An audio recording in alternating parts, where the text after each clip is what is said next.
Welcome to Government 2305. Today we will be starting with an introduction to government, and this will include the types of government that we will be covering and a general overall view of government and how we will be reviewing federal government in this class throughout the semester. So to start off with, we are going to be starting with this introduction to government. So there are different types of government, and first of all we will be talking about the authoritarian type of government.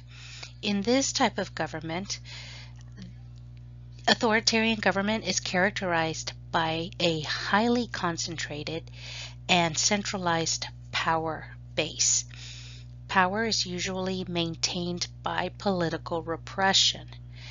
In this instance, in an authoritarian government, power is usually in the hands of a leader or a small elite group that is not constitutionally responsible to the body of the people who are being governed.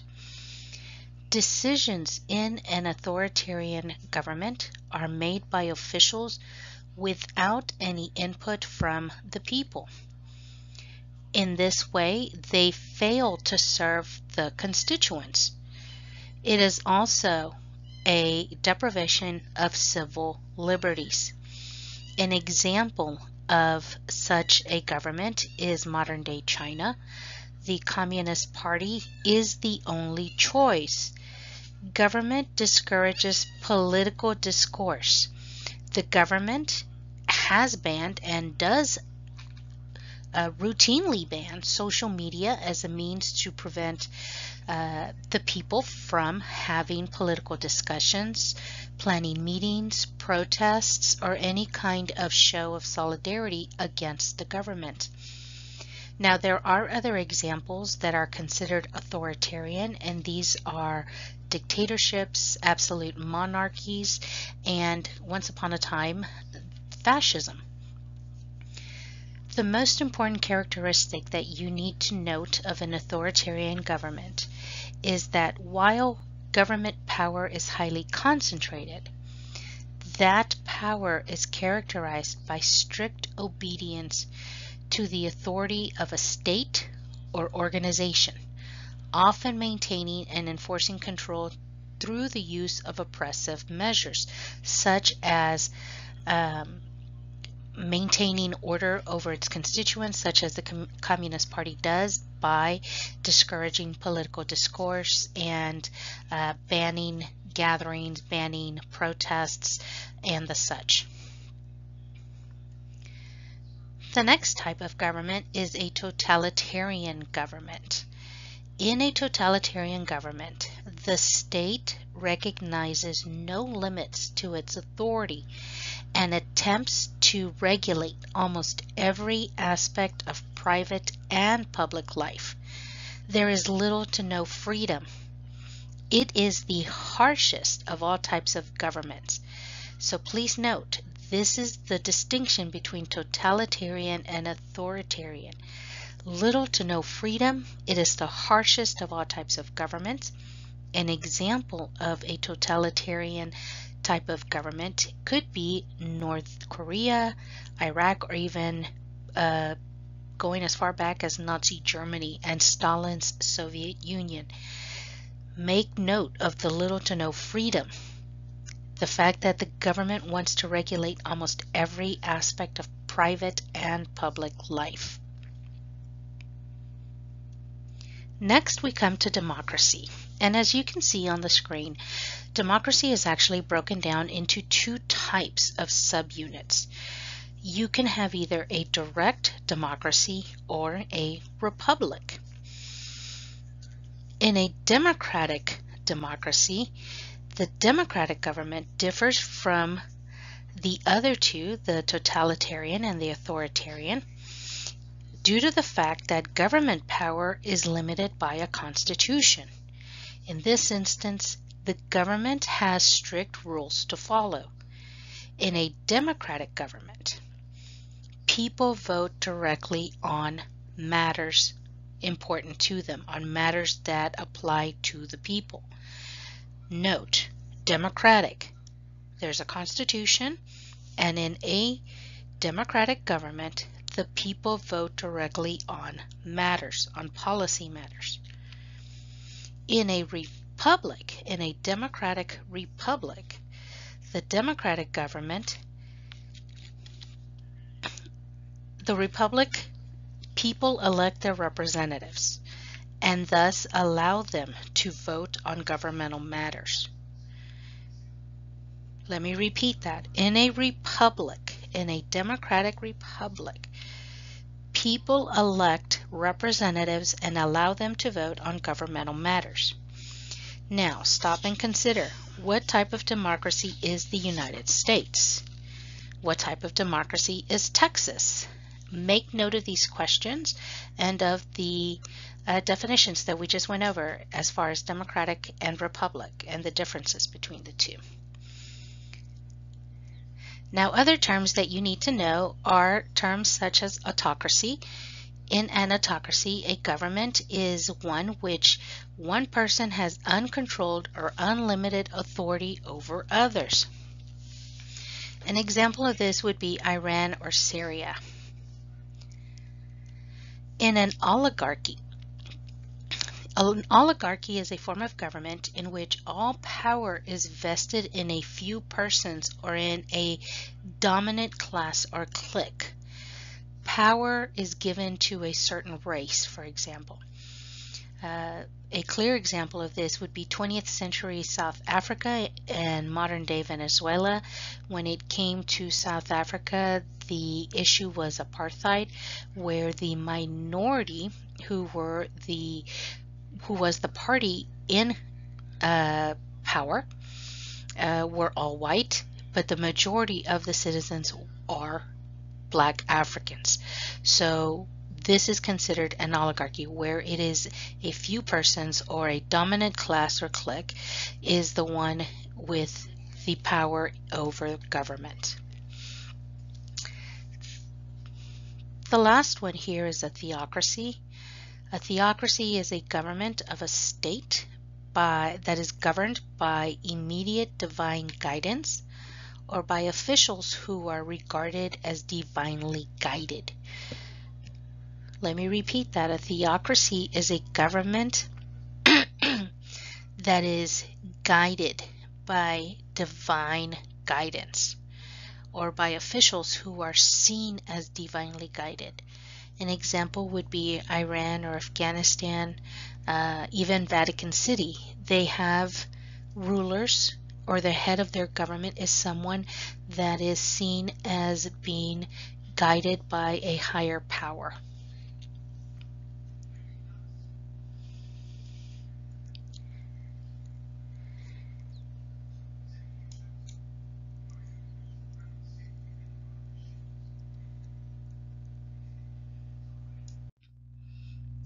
Now, let's talk a little bit about early democracy.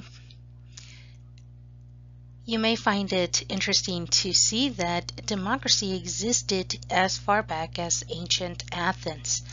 Athens actually had a formal constitution in ancient times. It is at this point that the Athenians were encouraged to participate. And in order to encourage participation by the citizenship, remember at this point we're talking about ancient Athens, citizenship was granted only to men.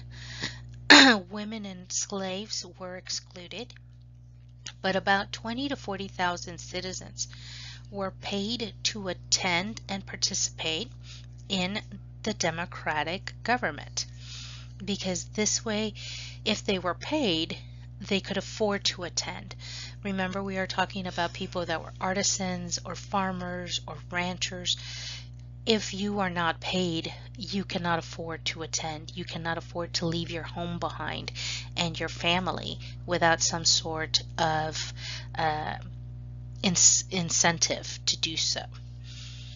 But as part of their participation, they were allowed to propose legislation. A council of 500 citizens were drawn by lot for this purpose. the purpose of the council was solely to propose legislation. Legislation could be amended or voted down before being presented to the public. Thus, decision-making was taking place. It was conducted by an assembly which met 40 times a year. That is a lot of meetings. However, it actually, in the long run, seems to have worked for them. All citizens were free to attend, debate, and vote on legislation. There were trials. Athens had a judicial system which held these trials. The judicial system consisted of 6,000 jurors, also drawn by lot. They served one-year terms. Trials lasted 1 day. There were no judges or attorneys. You pled your case directly to the jurors. A verdict was reached by majority vote of the jurors without any debate. Basically a thumbs up or thumbs down. Are you guilty or not? 1 day, nobody else to speak for you other than yourself. So, thinking to what I just said about early democracy and the early government of Athens, does that sound like anything familiar? Does this not sound like democracy in the United States today? Well, it's these kinds of backgrounds that lead us to where we are today. And we'll talk a little bit more about that as we go along this semester and with the further topics that all of these will end up integrating. So next we will talk about political thinking. Political thinking. What is political thinking? Simply, it is critical thinking, focused on what can reasonably be believed and then using this information to make political judgments. Ladies and gentlemen, it is incumbent upon you as an individual to use political thinking. Now, take note of the definition. Political thinking is simply critical thinking focused on what can reasonably be believed and then using this information to make political judgments. Be circumspect in what you believe. However, there are obstacles to political thinking. There is an unwillingness by the citizens to make an effort. You have to pay close attention to politics, and this is something most people refuse to do. If you do not make the effort, then you cannot make informed decisions. While more news is also available, we are finding that it is less trustworthy. Look at the news media that you see on TV or on your phone, on your tablets every day. Many sources do not care about the accuracy of their claims and will slant information to fit their purpose while burying contradictory facts. So there is always this idea of fake news, even before the coinage of the terminology. There is always a concern that the information you are receiving is not truthful. Today, we are also concerned with political leaders who will attempt to spin their messages, meaning they will skew data, they will skew their message to fit the audience they are trying to reach. They will frame an issue in such a way that it benefits them while perhaps it is not 100% accurate. And lastly, we do not like to hear opposing views. I do not care how many times you say, I am a free thinker or I am willing to listen. We are always going to be prejudicial to our own views. We're always going to think we're right. And as human beings, we don't like being told that we're wrong. And so when we hear opposing views, we tend to not necessarily support them on a first-come basis, right? We prefer messages which conform to what we already believe in. So this leads us to political efficacy. What does political efficacy mean? Well, it is the public's belief, yes, you, the public, it is your belief that you have the ability to influence government and politics, and perhaps even more. So it is the idea that we as citizens walk around with a thinking of more is better. The more we hear it, the more we know it, the better it is, correct? However, that doesn't always work, right? Athens encouraged political efficacy by encouraging participation. So here in the US, we encourage you to participate, but that may not necessarily mean you have political efficacy, right? You don't vote because you don't think your vote matters. So it is things like this that we will discuss as we go along. And there it is. Athens encouraged their political efficacy by encouraging participation. So the U.S. also tries to encourage participation. It is a matter of whether we do participate or not. So to continue with efficacy, what is needed for good political efficacy? What is needed for the public's belief, right? If we want to have an influence in government and politics, what do we need? Well, first and foremost, we need political knowledge. Citizens must use knowledge about issues, politicians, and the political process to identify the best way to act on their interest, as well as the limits to the government's power. But how do you gain this knowledge? Well, in many ways, right?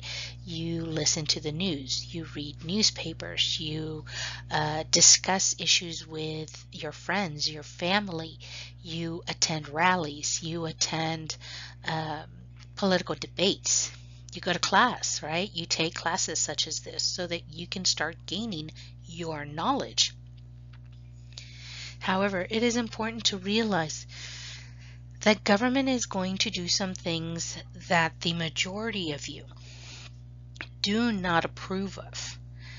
Consider this: government is for all of us as a whole, not as an individual. There is always going to be something that government is going to do or not do of which you will not approve. So keep that in mind as we go through the semester.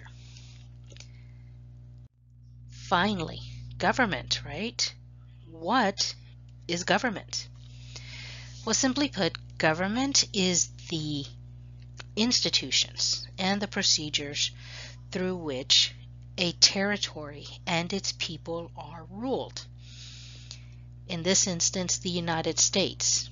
The United States as a whole, a territory, we, its people, are governed by government, by a Republican democracy. Remember, look at the definitions of democratic and Republican democracies and see which one is the one that the United States uses. Now, the knowledge of government that we are seeking is basically defined as the rules of the game. Knowledge of government is essential. We have to know the rules of the game in order to play. So how does government affect our daily lives? Well, remember, governments are defined by how powerful they are and how free we, the people, are. Look back to those definitions of the different types of government and see how your life would be affected under each different type of government. And then make note of how your life is today here in the United States. So this leads to the next question. Is government needed? Well, in a very simple term, yes. Government is needed to provide those services or public goods that we as individuals cannot properly provide for ourselves. So stop and think, what does government provide for us? A military, security, right? The regulation of our foods, of energy sources. The idea behind government is that we are trying to create a rule of law that will keep us out of chaos. We want an orderly government, an orderly territory, and we as individuals cannot provide all of this for ourselves. Finally, please make note that government and politics are not the same thing. Government is run by politics. So keep that in mind. If they're not the same thing, then what is politics? Politics is simply having a say in what happens inside of government. Plain and simple. That is what politics is. Politics is you participating, us electing our leaders, and participating in such a fashion so that we can make a difference in the policies that end up affecting us. So the second question here, have politics changed since the founding of the country? Well, definitely. Politics have changed. And politics change even more so when more people win the right to participate in politics.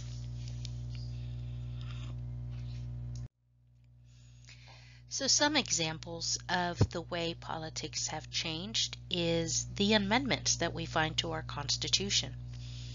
The 14th Amendment passed in 1868 and was the amendment that gave freed slaves the right to vote.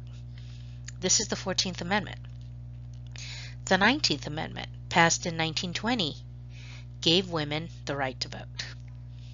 Native Americans were finally allowed to vote in 1924. So every time we have changed politic-wise, it is when more people have won the right to participate. So has politics changed in any other ways?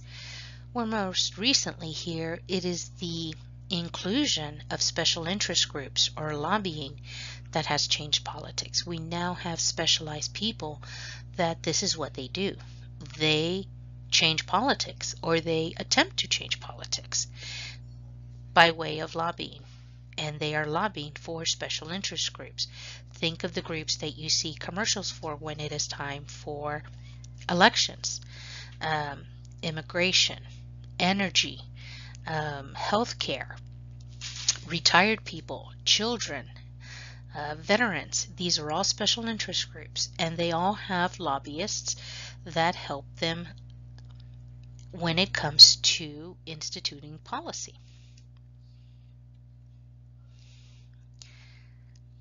And this is how politics have changed in other ways, is with the inclusion of these special interest groups and lobbying.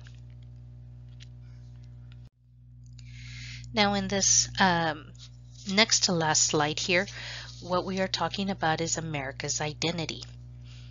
Race and immigration. When the first immigrants came to America, they all looked alike. The vast majority were white, English-speaking Protestants, and from Europe. However, as we went through the 19th century, America started having immigrants come from other countries, and they did not look or speak as the original settlers did. So immigration began to cause political strife because there was a fear immigrants would bring new beliefs, values, and languages to the United States. These fears led to a number of policies, exclusionary policies, which limited the amount of immigration into the United States. Examples of these would be the Chinese Exclusion Act of 1882, which was finally repealed in 1943. There were also exclusionary policies against other Asians, the Japanese, Latino immigrants. So in 1965, Congress lifted all additional restrictions on these other types of immigrants, on Asians and Latinos. And as a result of immigration from other countries, the United States has become older, more urbanized, and more religiously diverse. So we speak of race and immigration and these exclusionary policies. Does this type of political strife still appear today? Does it still happen? Well, as we've seen here recently, there have been Muslim bans when talking about immigrants, and the exclusion of who should vote. So we are still seeing it even in 2021. And probably as we go along, we'll still see certain aspects of these exclusionary policies.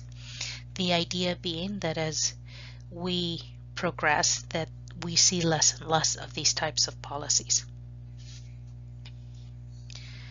And hopefully we see less of these restrictions when it comes to including these outside immigrants. So we will see that America has these ideals and values that seem to be a constant through the history of the United States. And these are values that the U.S. was built on. We see the first one as liberty. And by liberty, we are talking about the idea that liberty is freedom from government control. We as Americans believe that we have this freedom from government control, and it is associated with both personal and economic freedom.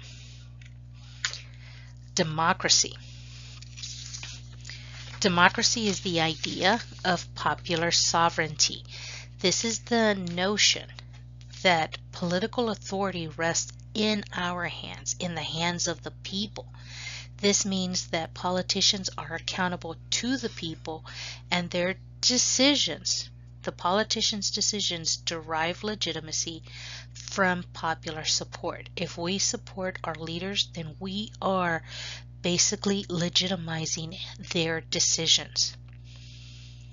This system emphasizes majority rule, but it also means that some areas of personal liberty cannot be intruded upon, even if the majority wish it would be. And we will talk about those more as we get through the semester. Finally, we are looking at equality. Equality generally means equality of opportunity. This means that people can use their own talents to succeed. This is different from equality of results. When we talk about equality of results, we are talking more along the lines of affirmative action. When we talk about equality as an ideal or as a value of America, we are talking about equality of opportunity. So Americans tend to believe more in political equality, the right to participate equally in politics, than social equality, meaning equal access to money and social opportunities. So here's some food for thought. With the definition of these beliefs in mind, should the United States attempt to export democracy? Think about that as we go through the semester, because we have always been a nation that wants to export, right? That we want to send out our democratic ways. And it's a matter of, should we do that kind of thing? So please keep that in mind, and hopefully it will be one of the things that we will discuss more in class. For now, that's it for this lecture. I will be back with our next topic, which is political thinkers and the Constitution. I will see you then.